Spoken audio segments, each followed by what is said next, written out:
बिस्मिल्लाहिर्रहमानिर्रहीम।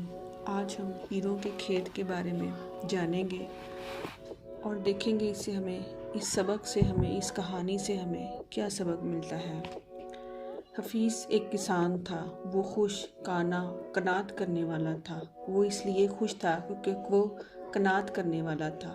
वो इसलिए कनात करने वाला था कि वो खुश था। एक रोज़ एक दाना शख्स उससे मिला। दाना शख्स ने उसे हीरों की कदर कीमत के बारे में बताया। उसने बताया, अगर तुम्हारे पास अपने अंगूठे जितना बड़ा हीरा हो तो तुम अपने पूरे शहर को खरीद सकते हो, और अगर तुम्हारे पास अपनी मुट्ठी जितना बड़ा हीरा हो तो तुम पूरे मुल्क को खरीद सकते हो। दाना शख्स चला गया, जबकि हफीज़ रात भर सो नहीं सका। वो नाखुश था क्योंकि वो कनात करने वाला नहीं था। वो कनात करने वाला नहीं था क्योंकि वो नाखुश था। अगले दिन हफीज़ ने अपना खेत बेचा, गुज़र औक़ात के लिए अपनी बीवी को थोड़ी सी रकम दी और हीरों की तलाश में चल पड़ा।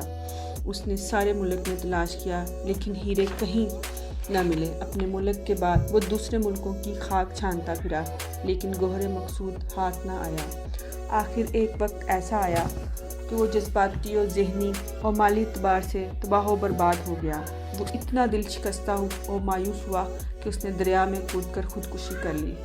उधर जिस शख्स ने उसका खेत खरीदा था, वो एक दिन खेत में हल चला रहा था कि हल की नोक किसी धात से टकराई। उसने ज़मीन खोदी तो नीचे से एक तेजका निकला, जिसके अंदर चमकदार पत्थर भरे हुए थे। वो आदमी भी नहीं जानता था कि इन चमकदार पत्थरों को हीरा कहते हैं और ये बहुत कीमती होते हैं। इसने ये सोचकर उनमें से एक पत्थर निकाल लिया कि इसे अपने घर की बैठक में सजाऊंगा। बाकी हीरे उसने देगचे में ही रहने दिए और देगचे को दोबारा खेत की मिट्टी खोदकर गहरा दबा दिया। घर आकर उसने वो पत्थर बैठक में एक मेंटल पीस पर सजा दिया। उसी दोपहर का जिक्र है। वो दाना शख्स आया। उसने चमकता हुआ पत्थर देखा तो पूछा, क्या हफीज़ वापस आ गया है? नए मालिक ने जवाब दिया, नहीं। लेकिन आपने ये क्यों पूछा? दाना शख्स ने कहा, इसलिए कि ये हीरा है। नए मालिक ने कहा, नहीं, ये तो महज एक पत्थर है जो मुझे अपने खेत से मिला है। आइए मैं आपको दिखाता हूँ, वहाँ और भी बहुत से ऐसे पत्थर मौजूद हैं।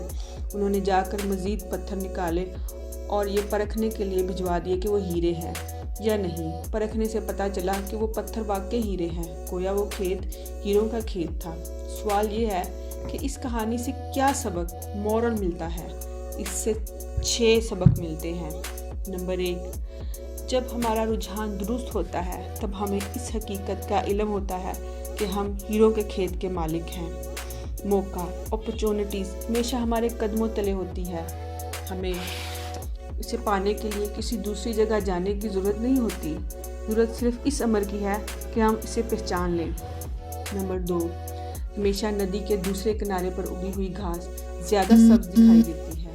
नंबर 3, जब हम दूसरे किनारे वाली घास को देख रहे होते हैं तब उस किनारे के लोग हमारी सिमत वाली घास को ज़्यादा सब्ज समझकर देख रहे होते हैं।